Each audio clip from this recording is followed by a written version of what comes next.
नमस्कार दोस्तों, स्वागत है आप सभी का आपके अपने YouTube चैनल नवीन इंडिया पे। मैं हूं नवीन कुमार और आप हैं हमारे साथ आज के करंट अफेयर्स पे चर्चा करने के लिए। हर रोज की तरह आज भी संस्कृत की कुछ पंक्तियों से प्रारंभ करता हूं। जैसा कि बोर्ड पे लिखा है, आरब्धम उत्तम जनाः न परित्यजन्ति। जो श्रेष्ठ पुरुष होते हैं वो किसी काम को जब प्रारंभ करते हैं तो उसे मुकाम पर मंजिल तक पहुंचाने के बाद ही रुकते हैं। अगर आप अपने शिक्षा के क्षेत्र में आगे बढ़ रहे हैं तो हमेशा अपने लक्ष्य की तरफ नजर होना चाहिए और उसे प्राप्त करने के बाद ही रुकना चाहिए। दो पंक्तियां और हैं, आप देखिए इसे।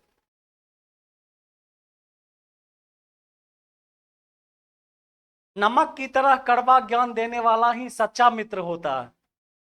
इतिहास गवाह है कि आज तक कभी नमक में कीड़े नहीं पड़े।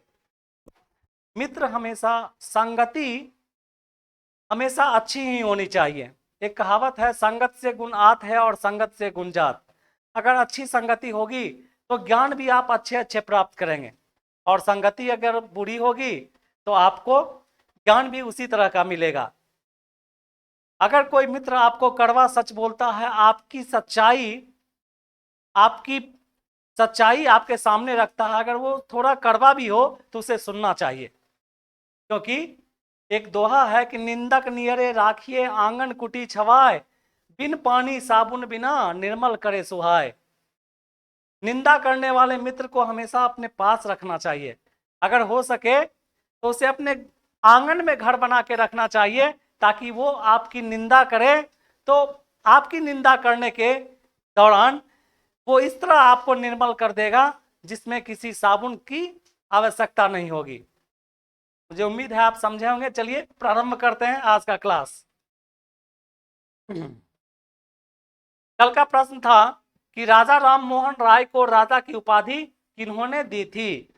राजा राम मोहन राय को राजा की उपाधि किन्होंने दी थी? इसका सही जवाब है अकबर द्वितीय राजा राम मोहन राय को राजा की उपाधि दी थी। ठीक है, अकबर द्वितीय ने राजा राम मोहन राय को राजा की उपाधि दी थी। ठीक है, यही है राजा राम मोहन राय।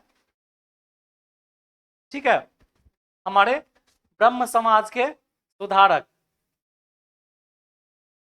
पहला प्रश्न आपके सामने, भारत देश के ग्रामीण क्षेत्रों के लिए बहुभाषी एआई चैट बोट जुगलबंदी को किसने लॉन्च किया? क्या एआई की बात हम लोग पहले कई बार कर चुके हैं। इसे आर्टिफिशियल इंटेलिजेंस बोला जाता है। आर्टिफिशियल इंटेलिजेंस बोला जाता है और ये प्रश्न है, भारत देश के ग्रामीण क्षेत्रों के लिए बहुभाषी एआई चैट बोट जुगलबंदी को किसने लॉन्च किया है? इसका आंसर होगा माइक्रोसॉफ्ट ने। ठीक है, माइक्रोसॉफ्ट कहां की कंपनी है? ये अमेरिकन कंपनी है। ठीक है, और माइक्रोसॉफ्ट के जन्मदाता बनाने वाले कौन थे? Bill Gates. कौन थे? Bill Gates. यह विभिन्न भाषाओं में लोगों को सरकारी योजनाओं से अवगत कराएगा। यह विभिन्न भाषाओं में लोगों को सरकारी योजनाओं से अवगत कराएगा। क्वेश्चन नंबर 2, आज भी हम कल की तरह जब ये क्लास खत्म होगा तो कल जो दो महत्वपूर्ण आने वाले परीक्षाओं के बारे में हमने जानकारी दी थी, आज मैं फिर से वो जानकारी दूंगा और उसके साथ साथ 2023 के अर्ध माह में, आधे माह में आने वाले महत्वपूर्ण दिवसों की भी चर्चा करूंगा, जिस दिवस के बारे में एग्जाम में अक्सर 2 से 3 प्रश्न दिवस से पूछे जाते हैं और उसकी जानकारी मैं आपको दूंगा। प्रश्न संख्या 2, संघाई सहयोग संगठन स्टार्टअप फोरम का आयोजन भारत में सर्वप्रथम किस शहर में किया गया है? संघाई सहयोग संगठन स्टार्टअप फोरम का आयोजन भारत में सर्वप्रथम किस शहर में किया गया है? और इसका आंसर होगा न्यू दिल्ली। ठीक है, इसका उद्देश्य संघाई संगठन के देशों के बीच स्टार्टअप, रोजगार इत्यादि को बढ़ावा देना है। चलिए क्वेश्चन नंबर 3, महाराष्ट्र सरकार ने स्वच्छता मुख अभियान के लिए स्माइल एम्बेसडर किसे चुना है? महाराष्ट्र सरकार ने स्वच्छता मुख अभियान के लिए स्माइल एम्बेसडर किसे चुना है? इसका आंसर होगा सचिन तेंदुलकर। ठीक है, इसका आंसर होगा सचिन तेंदुलकर। या महाराष्ट्र सरकार द्वारा महाराष्ट्र के लोगों के को मौखिक रूप से स्वच्छ बनाना है। मौखिक रूप से स्वच्छ बनाने के लिए यह जो अभियान है, और इसके लिए ब्रांड एम्बेसडर बनाए गए हैं सचिन तेंदुलकर को। चलिए नेक्स्ट क्वेश्चन। राज्य में ग्रीन हाइड्रोजन नीति तैयार करने की घोषणा किस मुख्यमंत्री ने की है? इसका आंसर होगा हिमाचल प्रदेश के मुख्यमंत्री सुखविंदर सिंह सुक्खू ने राज्य में हाइड्रोजन नीति तैयार करने की घोषणा की है। हिमाचल प्रदेश में हरित हाइड्रोजन के उत्पादन को बढ़ावा देने के लिए ग्रीन हाइड्रोजन नीति तैयार करने की घोषणा इन्होंने की है। यही मुख्यमंत्री हैं जिनका नाम है, हिमाचल प्रदेश के मुख्यमंत्री हैं और इनका नाम है सुखविंदर सिंह सुक्खू। क्या नाम है? Question number 5। Central bank digital currency का उपयोग करने वाला, सेंट्रल बैंक डिजिटल करेंसी का उपयोग करने वाला भारत का पहला नगर निगम कौन सा बन गया है? तो यह है पटना नगर निगम। कौन सा है? पटना नगर निगम है। अब पटना नगर निगम में डिजिटल मुद्रा के जरिए भुगतान की सारी प्रक्रिया होगी। डिजिटल मुद्रा का मतलब यह हुआ कि पटना नगर निगम में अब जो भी लेन देन होंगे वो डिजिटली होंगे। ठीक है, कैश के रूप में लेन देन नहीं किया जाएगा। प्रत्येक लेन देन जो है डिजिटली किया जाएगा, अर्थात मोबाइल के थ्रू, नेट के थ्रू जो है आपको ये लेन देन किए जाएंगे। Question number 6। असम में पूर्वोत्तर भारत की पहले वंदे मातरम ट्रेन कहां से कहां चलाई गई है? आप प्रश्न समझ लिए। असम में पूर्वोत्तर भारत की पहले वंदे मातरम ट्रेन कहां से कहां चलाई गई है? आंसर होगा गुवाहाटी से न्यू जलपाईगुड़ी। गुवाहाटी से न्यू जलपाईगुड़ी। इस वंदे मातरम ट्रेन को हरी झंडी प्रधानमंत्री नरेंद्र मोदी ने दिखाई थी। अगला क्वेश्चन लेते हैं। भारत का पहला पूर्ण ई गवर्नेंस, भारत का पहला पूर्ण ई गवर्नेंस राज्य किससे कौन बन गया है? ठीक है, इसका आंसर होगा केरल। आपको पता ही है कि मैक्सिमम जितने भी बड़े बड़े काम होते हैं, डेवलपमेंट के जो ज्यादातर जितने भी काम होते हैं केरल में, केरल शायद उसमें प्रथम स्थान पर ही आता है। ये आपको खूब पता होगा। अब केरल में सभी सार्वजनिक सेवाओं का संचालन ऑनलाइन माध्यम से होगा। सभी सार्वजनिक सेवाओं का संचालन ऑनलाइन माध्यमों से होगा। वैश्विक आयुर्वेद महोत्सव का आयोजन कहां किया जाएगा? वैश्विक आयुर्वेद महोत्सव का आयोजन कहां किया जाएगा? आंसर होगा, फिर देख लीजिए, केरल के तिरुवनंतपुरम में। केरल भारत का एक दक्षिणी राज्य है जिसकी राजधानी तिरुवनंतपुरम है। ठीक है, 1 से 5 दिसंबर 2023 को तिरुवनंतपुरम में वैश्विक आयुर्वेद महोत्सव का आयोजन किया जाएगा। ठीक है, इसे वैश्विक हिंदू राष्ट्र महोत्सव के नाम से भी जाना जाता है। Question number 3। राष्ट्रीय तटीय पुलिस अकादमी की आधारशिला कहां रखी गई है? राष्ट्रीय तटीय पुलिस, तटीय उस क्षेत्र को बोला जाता है जो समुद्र के आसपास होते हैं। समुद्र के आसपास के क्षेत्र को तटीय क्षेत्र बोला जाता है। अकादमी की आधारशिला कहां रखी गई है? तो आंसर होगा गुजरात के द्वारका में। गुजरात के केंद्रीय गृह मंत्री अमित शाह ने इसकी आधारशिला रखी। यहां तटीय सुरक्षा में लगे पुलिस को प्रशिक्षण दिया जाएगा। तटीय सुरक्षा में लगे पुलिस को प्रशिक्षण दिया जाएगा। अगला क्वेश्चन। AIFF ग्रासरूट डे दिवस किसके सम्मान में जून को घोषित किया गया है? 23 जून को घोषित किया गया है। उत्तर होगा प्रदीप कुमार बनर्जी के सम्मान में। राष्ट्रीय फुटबॉल महासंघ ने भारतीय फुटबॉल टीम के पूर्व कप्तान प्रदीप कुमार बनर्जी के सम्मान में यह दिवस घोषित किया है। यह दिवस घोषित किया है। ठीक है, डेली क्लास का ये शेड्यूल है जो आपको हम पहले ही बता चुके हैं। अगला क्वेश्चन नंबर 11। भारत का पहला ODF प्लस जिला कौन बना है? भारत का पहला ODF प्लस जिला कौन बना है? तो इसका आंसर होगा केरल का वायनाड, केरल का वायनाड जिला। स्वच्छ भारत मिशन के तहत केरल का वायनाड जिला भारत का पहला ODF प्लस जिला घोषित किया गया है या बनाया गया है। अगला क्वेश्चन, रेल मंत्रालय द्वारा जनता की शिकायतों को त्वरित कार्रवाई करने के लिए कौन सा कदम उठाया गया है? रेल मंत्रालय के द्वारा यह कदम उठाया गया है जनता की शिकायतों को त्वरित रूप से दूर करने के लिए। इसका आंसर होगा rail war zone, rail war room इसका आंसर होगा। इस रूम में जनता की शिकायतें प्रदर्शित की जाएंगी तथा उस पर कई निगरानी की जाएगी। अगला क्वेश्चन लेते हैं, नमो medical education and research institute का उद्घाटन कहाँ किया गया है? आंसर होगा दादर नगर हवेली और दमन दीव के सिलवासा शहर में नरेंद्र मोदी द्वारा इस इंस्टीट्यूट का उद्घाटन किया गया है। देख लीजिए, सिलवासा का यही इंस्टीट्यूट है जिसका उद्घाटन प्रधानमंत्री श्री नरेंद्र मोदी ने किया है। क्वेश्चन नंबर 14, बहुत अच्छा क्वेश्चन है ये। वोट फ्रॉम होम की शुरुआत किस विधानसभा चुनाव में की गई है? वोट फ्रॉम होम, घर से वोट देने का अधिकार।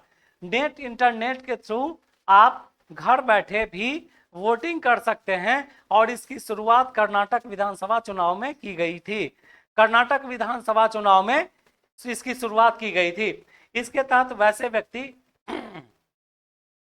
जो अक्षमता के कारण मतदान केंद्र पर नहीं जा सकते या वृद्ध हैं, वह घर से ही वोट कर सकते हैं और इसकी शुरुआत कहाँ की गई? कर्नाटक में। कहाँ की गई? 2030 तक सभी सरकारी विभागों में इस्तेमाल होने वाले वाहनों को इलेक्ट्रॉनिक वाहनों में बदलने का लक्ष्य किस राज्य सरकार ने निर्धारित किया है? प्रश्न समझ गए आप?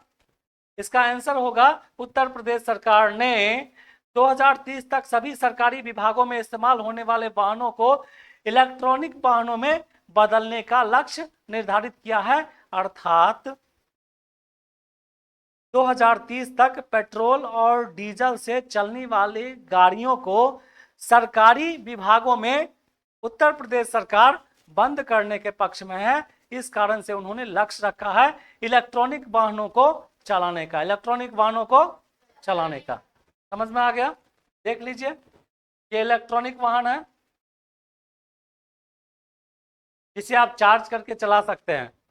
ठीक है, यही इसका फोटो है। अगला क्वेश्चन लेते हैं,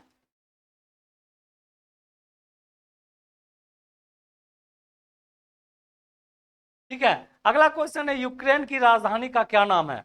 वेल नोन क्वेश्चन है, अभी चर्चा में भी है। तो यूक्रेन की राजधानी का नाम कीव है। क्या है? कीव। अगला प्रश्न लीजिए, अर्जेंटीना में घास के मैदान को क्या कहा जाता है? अर्जेंटीना में घास के मैदान को पंपास कहा जाता है। ठीक है, कई सारे घास के मैदान हैं जिसमें ऑस्ट्रेलिया में डॉन्स कहा जाता है। ठीक है, उत्तरी अमेरिका में भी घास के मैदान है, दक्षिणी अमेरिका में भी घास के मैदान है, मध्य यूरोप में भी घास के मैदान है और सभी का नाम अलग अलग नाम रखा गया है। ठीक है, यहां पर क्वेश्चन था कि अर्जेंटीना में घास के मैदान को पंपास कहा जाता है। क्या कहा जाता है? पंपास। और ये अर्जेंटीना दक्षिणी अमेरिका में स्थित है। ठीक है, उत्तरी अमेरिका के घास के मैदान को प्रेरीज बोला जाता है। उत्तरी अमेरिका के घास के मैदान को प्रेरीज बोला जाता है। अगला क्वेश्चन लेते हैं, किस देश ने अरुणाचल प्रदेश में स्थित स्थानों के नाम बदल दिए हैं? ठीक है, तो चीन एकमात्र ऐसा देश है जो ये काम कर सकता है कि दूसरे देश के किसी भी स्थान का नाम अपनी मर्जी से बस वैसे ही बदल दे। इसका कोई वैसा तो महत्व है नहीं उसके बदलने का, आंसर होगा चीन ने। चीन अरुणाचल प्रदेश के तिब्बत का दक्षिणी भाग, ठीक है, चीन अरुणाचल प्रदेश को तिब्बत का दक्षिणी भाग कहता है, और बदलने वाला वो देश चीन है, लेकिन चीन जो है क्या कहता है कि चीन अरुणाचल प्रदेश को तिब्बत का दक्षिणी भाग कहता है। तिब्बत जैसे देश जो उसके पकड़ में है उसका दक्षिणी भाग के रूप में वो मानता है, लेकिन उसके मानने से क्या होता है। अगला क्वेश्चन लेते हैं। एशिया का पहला राजा गिद्ध संरक्षण एवं प्रजनन केंद्र, ठीक है, कहां स्थापित किया गया है? तो इसका आंसर होगा उत्तर प्रदेश के महाराजागंज, उत्तर प्रदेश के महाराजागंज। अगला क्वेश्चन लेते हैं। गारो खासी जयंतिया जनजातियों का संबंध किस राज्य से है? गारो खासी जयंतिया जनजातियों का संबंध किस राज्य से है? तो इसका उत्तर होगा मेघालय। क्या होगा? और मेघालय की राजधानी कहाँ है? शिलोंग है।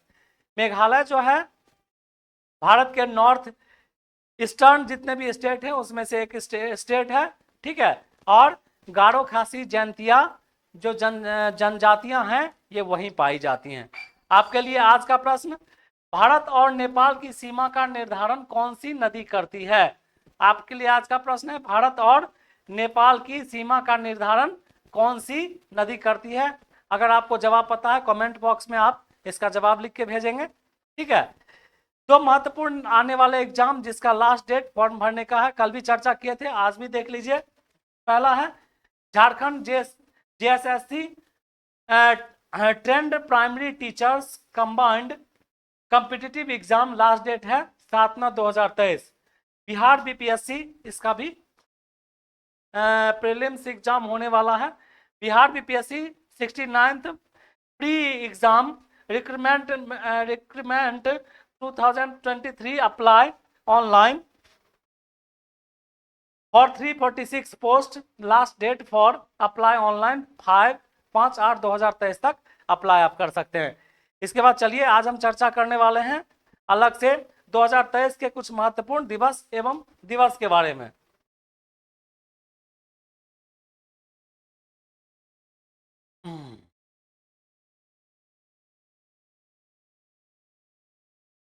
चलिए, पहला दिवस है आपका,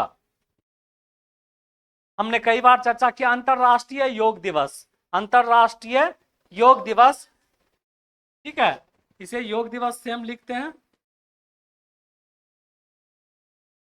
अंतरराष्ट्रीय योग दिवस। और ये आपको मनाया जाता है 21 जून को, 21 जून को मनाया जाता है। दूसरा विश्व पर्यावरण दिवस।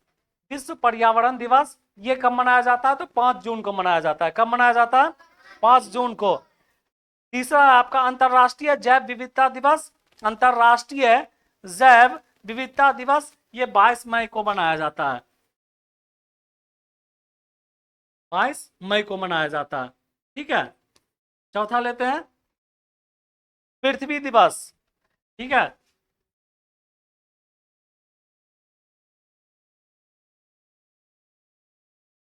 पृथ्वी दिवस ये 22 अप्रैल को मनाया जाता है, 22 अप्रैल को मनाया जाता है। अगला लेते हैं विश्व स्वास्थ्य दिवस। विश्व स्वास्थ्य दिवस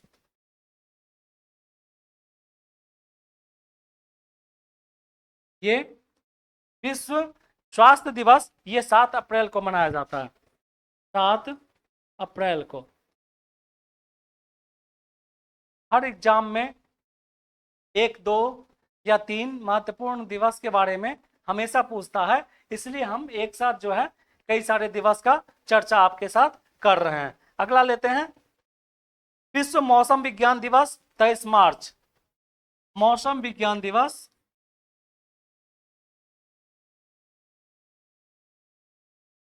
ये जो है 23 मार्च को, 23 मार्च को मनाया जाता है। आगे लेते हैं उपभोक्ता अधिकार दिवस 15 मार्च। उपभोक्ता, आप सुन लीजिए, उपभोक्ता आधार दिवस जो है ये 15 मार्च को मनाया जाता है, 15 मार्च को मनाया जाता है। अगला लेते हैं, अंतर्राष्ट्रीय महिला दिवस, ये महत्वपूर्ण है। अंतर्राष्ट्रीय महिला दिवस 8 मार्च को, ठीक है। अंतर्राष्ट्रीय महिला दिवस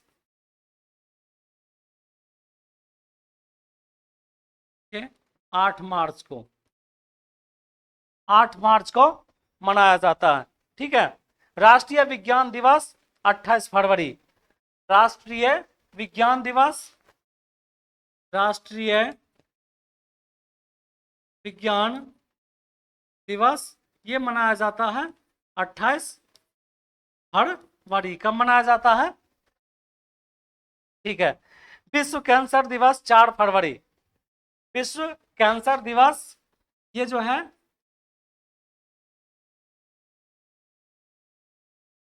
ये मनाया जाता है कब? 4 फरवरी। कब मनाया जाता है? 4 फरवरी को मनाया जाता है, ठीक है। राष्ट्रीय मतदाता दिवस 25 जनवरी, राष्ट्रीय मतदाता दिवस, राष्ट्रीय मतदाता दिवस, चलिए ये जो है मतदाता दिवस,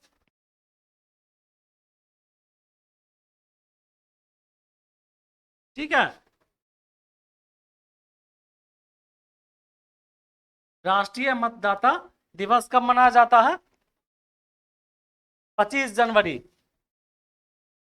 25 जनवरी को मनाया जाता है। आप ये दिवस जितने भी हैं अगर आप याद कर लेते हैं तो आपके एग्जाम में 1 से 2 प्रश्न जो दिवस से संबंधित है वो आपका छूटेगा नहीं, इसलिए आप इसे राइट डाउन करके और हो सके तो कहीं लिख लीजिए ताकि आगे आपको हमेशा याद रहे।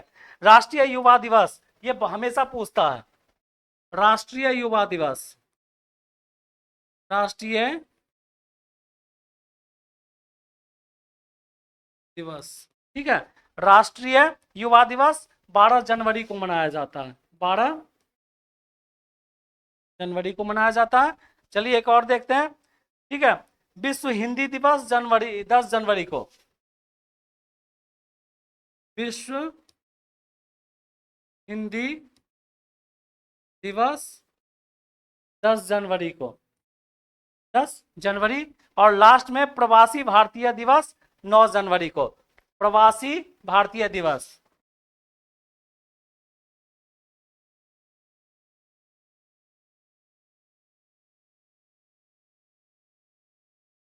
नौ जनवरी को मनाया जाता है।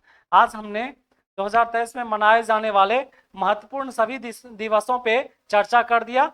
अगर आप इसे याद रखेंगे तो कम से कम 1 से 2 महत्वपूर्ण दिवस वाले क्वेश्चन आपको निश्चित मिल जाएंगे एग्जाम में जो पूछे जाते हैं और टकराएंगे निश्चित, ठीक है। तो आज के कई सारे महत्वपूर्ण प्रश्नों पर करंट अफेयर्स के रूप में हमने चर्चा किया, ठीक है। मिलते हैं फिर अगले क्लास में, तब तक के लिए धन्यवाद।